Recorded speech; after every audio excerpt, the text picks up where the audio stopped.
Selamat sejahtera semua.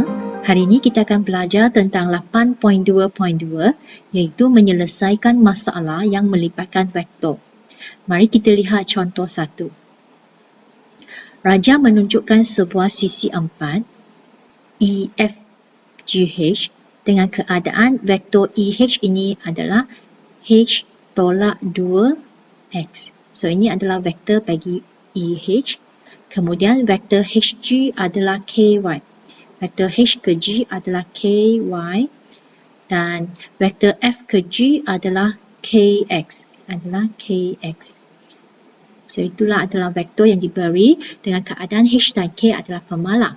So soalan pertama kata minta kita carikan vektor EF. So kita nak ungkapkan EF ini dalam sebutan HK XY.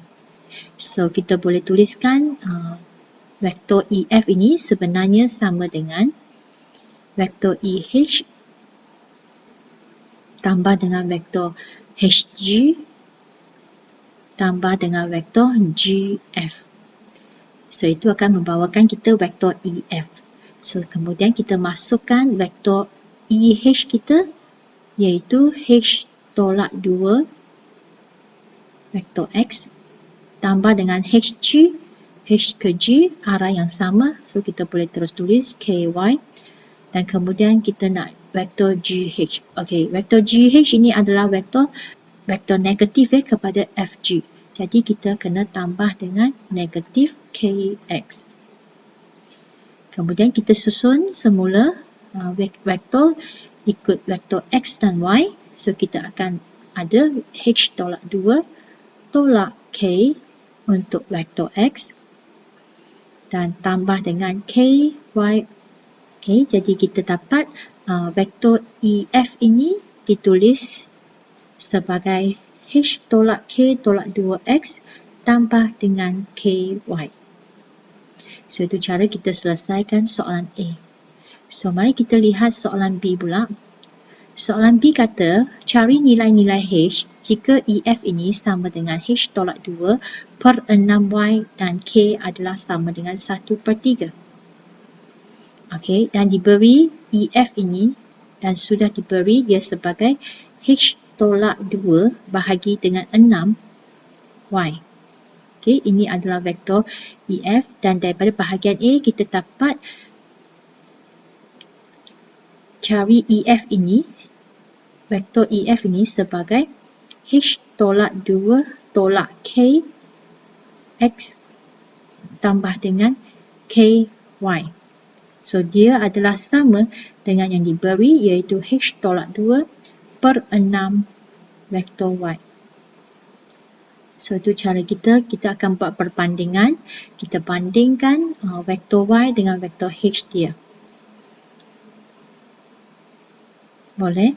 So di sini kita boleh bandingkan kedua-dua belah. So di sini kita dapat vektor Y ini, kita bandingkan dengan vektor Y, kita akan dapat H tolak 2 per 6 ini sama dengan K. Di mana K diberi adalah 1/3. Ya, 1/3. Jadi kita akan darab silang di sini. Ya, kita akan dapat 3H tolak 6 sama dengan 6. Jadi 3H sama dengan 6 tambah 6. Jadi 3H sama dengan 12. H kita sama dengan 12 bahagi 3 iaitu 4. Okey. Atau kita ada sebutan yang kedua iaitu kita ada H tolak 2 tolak K ni. Oleh kerana dia tak ada vektor X, so sama dengan kosong. So H tolak 2, kita gantikan K sebagai 1/3 sebab diberi dalam soalan. So sama dengan kosong. So H tolak 7/3 sama dengan kosong. So H kita adalah 7/3. So itulah cara kita dapat nilai-nilai H. So H kita ada dua jawapan. Satu adalah 4, satu adalah 7/3. So itulah cara kita selesaikan soalan So itulah cara kita selesaikan soalan contoh nombor 1. Mari kita tengok contoh kedua. Diberi P sama dengan 3I tolak 4J. Okey, P. Vektor P sama dengan 3I tolak 4J. Okey, Q kita adalah KI tolak 5J. Ini yang diberi dalam soalan. K adalah pemalas. So, cari nilai-nilai bagi K. Jika magnitude 3P tolak Q sama dengan punca kuasa 2 170. So, di sini kita cari dulu apakah vektor bagi 3P tolak Q. Okey, so kita cari dulu apakah itu vektor 3P tolak Q. So, kita ada vektor kita 3P sama dengan 3 darab dengan 3I tolak 4J. Kita akan dapat 9I tolak 9I tolak 12J. Okey, ini adalah 3P. Kemudian Q kita masih sama, iaitu Q kita adalah KI tolak 5J. Okay. So, untuk mendapatkan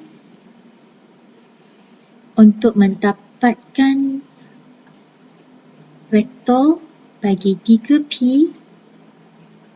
tolak Q, iaitu kita ambil 9I tolak 12J. Kemudian kita tolak KI tolak 5J. Okay. Kita ringkaskan ataupun kita permudahkan, kita akan dapat 9 tolak K. Ini adalah untuk vektor I. Dan kemudian kita ada tolak 7J. Okay. So, sekarang kita nak cari magnitude. Okay, untuk pengetahuan semua, rumus kita untuk mencari magnitude, contohnya kita nak cari magnitude bagi vektor A, kita boleh guna rumus punca kuasa 2 X kuasa 2 tambah Y kuasa 2. Di mana katakan ini adalah vektor A, so X dia adalah yang ini adalah Y dia. So, kita akan guna rumus ini untuk mendapatkan magnitude sesuatu vektor. Sekiranya sekarang kita nak kirakan magnitude bagi 3P tolak Q, di mana dia sama dengan magnitude bagi 9 tolak K, I tolak 7J kan? Okay. So, maksudnya X dia adalah ini. Y dia adalah ini. Jadi, kita boleh carikan punca kuasa 2, 9 tolak K, kuasa 2, tambah dengan Y sekarang adalah negatif 7, kuasa 2. So, ini adalah magnitude bagi 3P tolak Q. Dan diberitahu magnitude ini sama dengan punca kuasa 2 170. Kemudian kita teruskan selesaikan persamaan itu untuk mendapatkan nilai K kita. Kedua-dua belah kita tengok ada punca kuasa 2. So, apa kita buat di sini? Iaitu kita kuasa 2 kan kedua-dua belah. Kita akan dapat sebelah kiri, kita akan dapat 9 tolak K kuasa 2 tambah negatif 7 kuasa 2 sama dengan 170. So, ini kita kembangkan ikut kuadratik, kita akan dapat 81 tolak 18K tambah K kuasa 2 tambah 49 dan kita bawa masuk 170 iaitu dapat negatif 170 sama dengan kosong. So, di sini kita ringkaskan K kuasa 2 tolak 18K dan kita kirakan 81 tambah 49 tolak 170, kita akan dapat negatif 40. Dan di sini kita akan faktorkan dia sebab dia adalah satu fungsi kuadratik dengan pemboleh ubah K. Dan kita boleh letak sini 20 darab dengan 2. So, sini negatif, sini positif. Jadi, jawapan kita K tolak 20 adalah kosong. K kita adalah 20 atau K tambah 2 sama dengan kosong. K sama dengan negatif 2. Okay. Sekiranya anda tidak mahir nak buat pemfaktoran dengan secara manual, anda boleh guna panduan kalkulator untuk bantu anda bagaimana memfaktorkan persamaan kuadratik.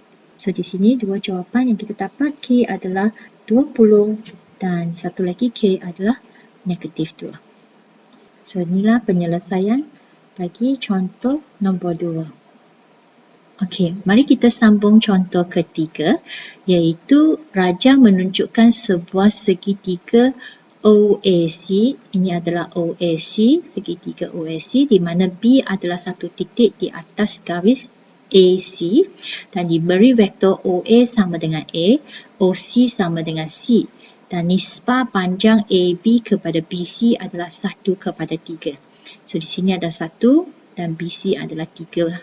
Okey, nisbah dia. So, diberi bahawa maklumat seperti di atas. So, mari kita cari A, iaitu AC. So, mari kita lihat vektor AC. So, vektor AC kita boleh tulis sebagai vektor OA tambah dengan vektor OC. Dan kalau kita lihat daripada maklumat di atas, OA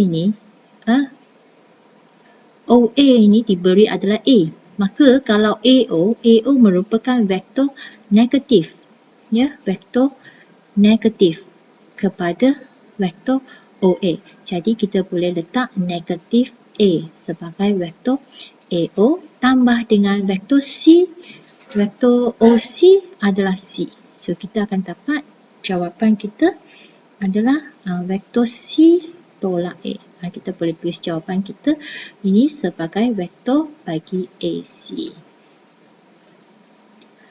Okey, untuk bahagian B pula, mari kita lihat bahagian B pula. Okey, bahagian B kita nak cari OB. So, untuk nak cari OB, okey, O ke B, kita boleh guna OC tambah dengan CB. Okey, itu dia laluan bagi OC, okey, tambah CB. Ataupun kita boleh guna OB ini sebagai OA tambah dengan AB. Mana-mana kita bolehlah pakai. Okey, kita boleh kata kita mula dengan O ke A, kita boleh kata O ke A, kemudian A ke B, O ke A ke B, ataupun O ke C, C ke B. Kita akan dapat kita punya vektor OB. So, mana-mana satu kita boleh guna. Okay, katakan cikgu pilih OB, cikgu pilih OB ini sama dengan OA tambah AB. So, untuk itu kita kena tahulah vektor AB ni apa. Nisbah AB kepada BC adalah 1 kepada 3. So, maksudnya A ke B ni adalah satu bahagian, B ke C ini adalah 3. So, jumlah bahagian di sini kita ada 4. Okey, jumlah 4 bahagian. So, maksudnya kita boleh kata AB ni adalah satu bahagian daripada 4 bahagian daripada AC. Betul? Panjang AB ni sebenarnya adalah satu bahagian daripada 4 bahagian panjang A ke C. Jadi vektor bagi AB pun kita boleh nyatakan dalam nisbah 1/4 vektor AC. Itu caranya kita dapat vektor AB. Hubung kaitkan AB ni dengan vektor AC. Kemudian kita ganti dalam persamaan vektor kita. OA ni adalah A dan AB ini adalah 1/4 AC. Dan vektor AC telah pun kita cari di dalam bahagian A, iaitu 1/4 daripada C tolak A. Dan kita kembangkan, kita buka kurungan, kita dapat A, vektor A tambah dengan 1/4 vektor C tolak dengan 1/4 A. Kemudian kita susun semula, ringkaskan vektor yang sejenis, iaitu A. So 1 tolak 1/4 dapat 3/4 A dan tambah dengan 1/4 vektor C. So itulah vektor bagi OB. Kita akan dapat jawapan 3/4A tambah 1/4 C. Ya, sekiranya kita nak guna persamaan pertama OB sama dengan OC tambah CB, kita pun akan dapat jawapan yang sama. Okey. Mari cikgu tunjukkan sekali. Sekiranya kita nak guna vektor ini untuk mencari OB, so kita akan dapat OC tambah dengan CB. So untuk ini kita kena cari CB lah. So kita tengok hubungan CB. CB di sini adalah vektor negatif, vektor negatif bagi BC. So mula-mula kita cari BC dulu lah. So kita nampak BC ini sama dengan 3 bahagian, nampak? Ini adalah 3 bahagian daripada 4 bahagian. So 3/4 daripada panjang AC. Jadi kalau vektor BC kita akan dapat 3/4 daripada vektor AC. So kita boleh ganti kat sini. OB sebenarnya sama dengan OC tambah dengan CB, ini adalah vektor negatif bagi BC. Jadi kita ada negatif BC lah. Okey, negatif BC. So kita gantikan OC ini sebagai C tambah negatif 3/4 AC kita dah cari dalam bahagian pertama, iaitu so kita ringkaskan dengan buka kurungan semua, kita dapat tolak 3/4C tambah 3/4A. Kemudian kita ringkaskan OB ini, kita ringkaskan untuk vektor C, kita dapat 1/4C dan tambah 3/4A. So kalau kita bandingkan kedua-dua vektor ni, mereka adalah sama. Okay, sama. So sama ada anda guna laluan pertama ataupun kedua, kamu akan dapat vektor OB yang sama jawapan dia. Itulah sedikit contoh masalah yang berkaitan yang melibatkan vektor. So cikgu harap anda semua fahamlah. Sekian dulu untuk kali ini, kita jumpa lagi